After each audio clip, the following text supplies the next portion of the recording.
So in today's video, I just wanted to talk about how you can use the circle of fifths to enrich and further deepen your practice, because the circle of fifths is something I find students come to me a lot of the time thinking that it's going to be, the secret key that unlocks the musical universe to them. Unfortunately, it's not really that, but this is one of my favorite ways to use it as a way to make sure that you're really investigating everything that you're working on and how you can explore it further to get it into your playing. So, the main thing that I use the circle of fifths for, and I have used the circle of fifths for over the years, is I use it as a practice tool to make sure that I actually practice things in all 12 keys.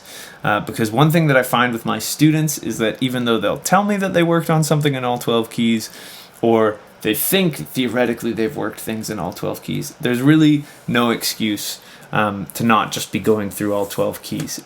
Even if, again, a lot of people will say, well, Matt, there's not a lot of music out there in the key of G flat. You'd be correct. There isn't a lot of music out there in the key of G flat. But the exercise of transposing something that you're working on and doing it in that key will stretch your brain, stretch your fingers. It'll force connections on the neck that you didn't see before.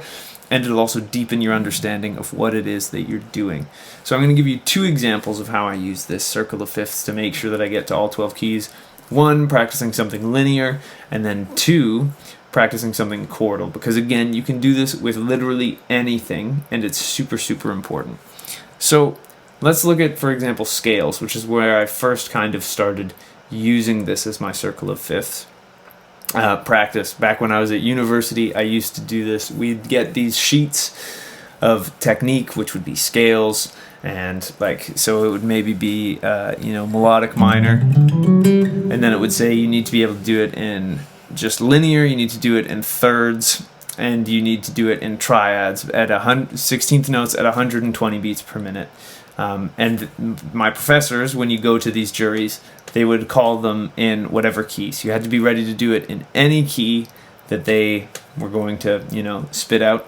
And so the way that I would make sure that I was comfortable with this is every day before school, when I got to school, I'd go to a practice room and I would go through 3 different keys on the circle of fifths. And I would always go clockwise. I still have somewhere in one of my music portfolios that beaten and battered, scribbled out circle of fifths that I used, but I would do 3 keys a day. And I always go clockwise around the circle of fifths, counterclockwise. Some people will argue that that's the circle of fourths, but the way that I always think about it is that if you go clockwise around the circle of fifths, your chords are rising by a fifth every time. So C to G to D to A. This is like triumphant, we're lifting up. And then if we go the other way, rather than thinking about it as the circle of fourths, I think about it as fifths resolving. So C goes to F, goes to B flat, goes to E flat, goes to A flat. And for whatever reason, I like to go that way around the circle of fifths. So let's say I was practicing my C major scale, or just my major scale in general. I'd start up in the key of C. And if you aren't familiar with the major scale, I have a bunch of videos on it. You can check them out. Free scale diagrams on my website and all that good stuff. But what I would do is I would take all 5 of my positions of C major, and ideally with a metronome I'd practice them. But for the sake of this video, I'm just going to kind of burn through them. But I'm going to go, okay, I'm in the key of C, and I go, and I made it Lydian on the way down. There's that. Then I would do my next position, which is, then next position, the next position. Again, if you aren't familiar with all of these positions, can't follow along, I do have a video on my channel all about this. And then last but not least, I'd be up here. And if you aren't super comfortable and you aren't totally nailing all of your positions, go slow until you have them comfortably. I always tell my students it's better to have done less but be actually good at it rather than be really mediocre at a bunch of things. But so, going through that, I went through all 5 positions of my C major scale and I practiced them. Now my next move is I do this in the key of F major now. So I've gone clockwise 1 around the circle of fifths. And I'd start my F major. And sorry, I messed, or no. Next position.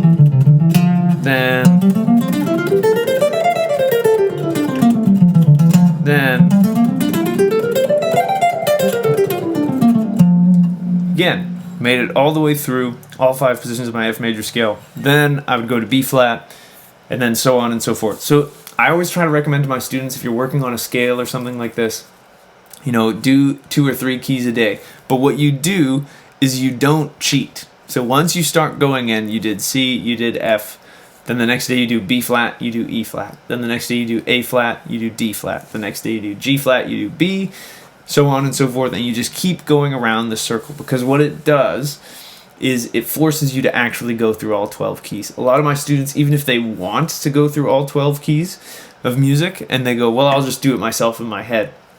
Sometimes you can lose track of it, and then what you do is you tend to practice it in the same 5 keys and think that you'll be good, because again, on the guitar, theoretically, all of the keys have the same fingerings and stuff, but it's really not that simple. It's really beneficial to actually have to go through it and think about these all in their own respective different keys. Now, let's look at an example with chords. So here's what I was doing the other day, where I was working on spread triads with the 3rd and the bass, or open triads, and I was doing that in on the A string is my lowest note, is basically how I was thinking about this. So what I was doing was I was doing harmonized major scales. I'm going to start in the key of A because that's a nice one to follow up the neck. But so here I have 4 on my A string, 2 on my G string, and then 5 on my B string.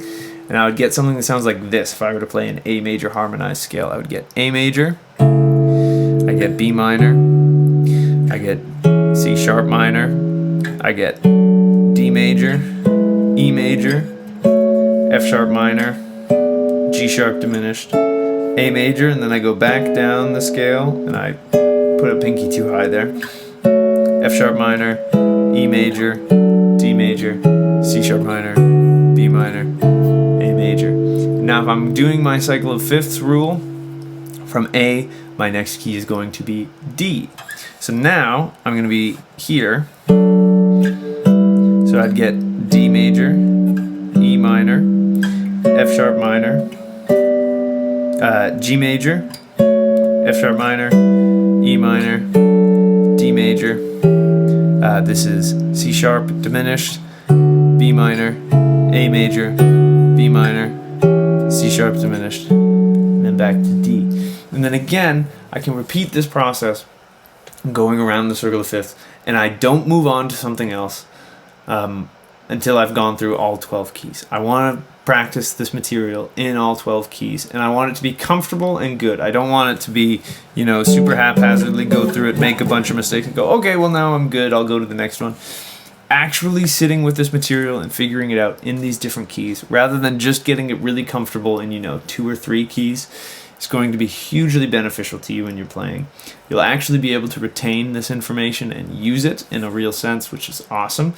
And again, the circle of fifths, as you do this, you're building your knowledge of the circle of fifths and how it works, which can later inform some more of your music theory knowledge and your discoveries.